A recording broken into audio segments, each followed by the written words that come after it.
Are you sick of delivery fees and shipping issues? Do you want a more automated business? Do you love designing? Well, have you thought about opening up a PNG store on Etsy?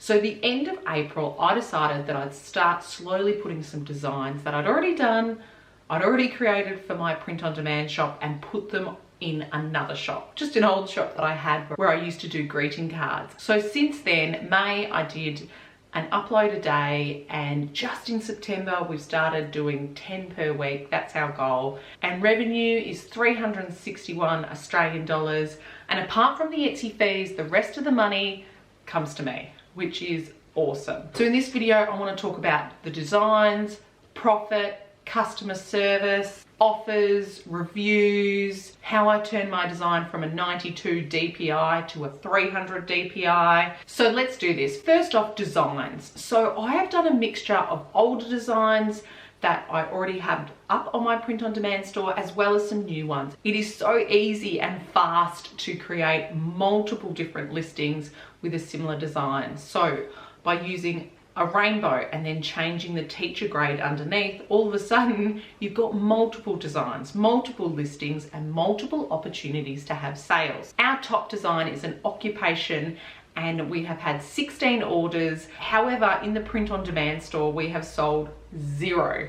This design is actually a bestseller for another company, and there is no way I could compete with them because they have got their starting price as $9.90.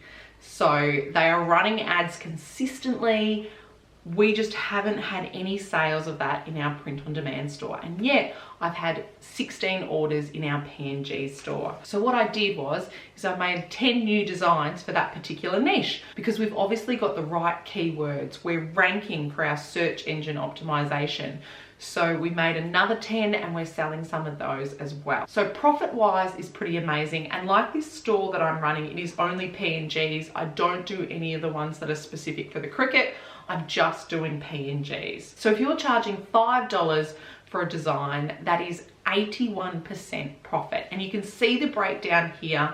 I just use this calculator. I'll leave it linked down below if you want to go and check it out for your store as well. It's all free, and I just type in how much things cost. So as you can see there, I'm charging the customer $5. Shipping is 0. The cost of the item is 0. I mean, there's my time, but like I said, some of them I'm just reusing from my other store. So the profit on that is 81%. But hey, what happens if you wanted to charge $3 instead? That is a 75% profit margin. So the profit margin is high for PNGs. Number 3 is customer service. And if you're not a fan of customer service on Etsy, then this is so automated. The customer purchases your PNG, and once the payment has gone through, they can go into their purchases and download their PNG. And it's as simple as that. The only issue I had with this is, unfortunately, was my mistake. I had put the thumbnail as the upload instead of the 300 DPI design. And that was a quick fix. And you know what? I offered them another free design and said, what would you like? Because it wasn't gonna cost me any more. It wasn't gonna cost me shipping to give them another one. It wasn't gonna cost me an Etsy fee. I literally sent them the 300 DPI to their email address and said, what other one would you like? I'll send that as well. So it was so easy to fix my mistake. It is a very frictionless process from a buyer's point of view, as well as a seller's. So as a seller, I can go in and see who's downloaded it and who has not downloaded it. And then if you actually go into the order, you can see the date that they downloaded it. So I haven't had any issues with my PNGs, but when I was doing some kids printables, I had a lady say to me that I want a refund, I haven't downloaded it. And I could tell and send her a screenshot and say she downloaded it on this day. And if you have multiple uploads in there, so you can have 5, you can actually see which one they've downloaded on which date. The next is refunds. We have a no refund policy. It's a digital download.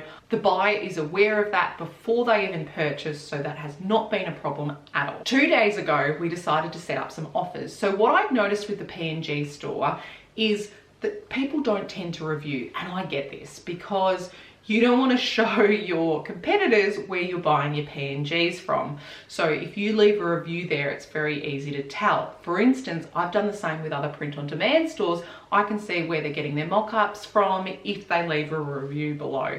And some people even share their designs. So then you can even go and see what they're using that mock-up for in their shop. We've only had like 3 reviews from the orders we've got. So what I was doing was once a week, I would send them a message and say, hey, I can see you've downloaded it. Would you like to leave a review? And there was only 3 people that did leave a review. And then I was concerned that people might start marking those messages as spam. So 2 days ago, we decided to set up some offers. I had recently purchased some mock-ups for my print-on-demand store, and the lady had sent me an offer that said, buy 3, get a certain percentage off.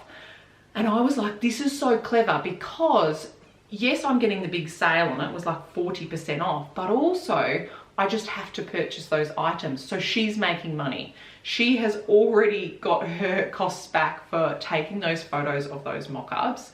So anything is a bonus. And I thought that's the same for our PNG store. We have already put it up there. There is no shipping costs on top of that. So it is very easy to set up an offer like that. So we set up 3, abandoned cart, if they favorite it, and if they've ordered before, they'll get an offer as a thank you once they've downloaded it. So we only set this up 2 days ago, but as you can see, 3 emails here have been sent to people who favorited it. And for us, we've created different percentages for each thing. So how do we do it? I use CANVA for my designs. So in CANVA, I just download it and it's only 92 DPI. So what I do is I go to this site, there's plenty of them if you just type it in Google. This is the one I use and it converts it to 300 DPI. And then I download it. And for all these titles, I put our shop name in the title, so when they download it, they always know where they got their PNG from and they can get some more. So that's really important for your marketing and your branding, that you're labeling your PNG designs appropriately.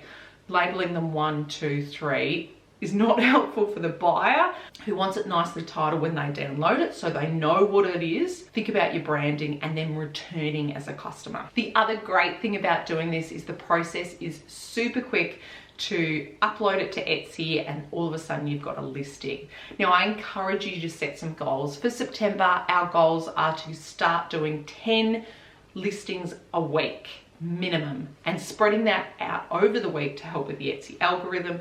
And the goal by the end is to be getting $50 a week, no worries, in profit. So I did a video last year where I shared some other digital products that are just doing so well on Etsy at the moment.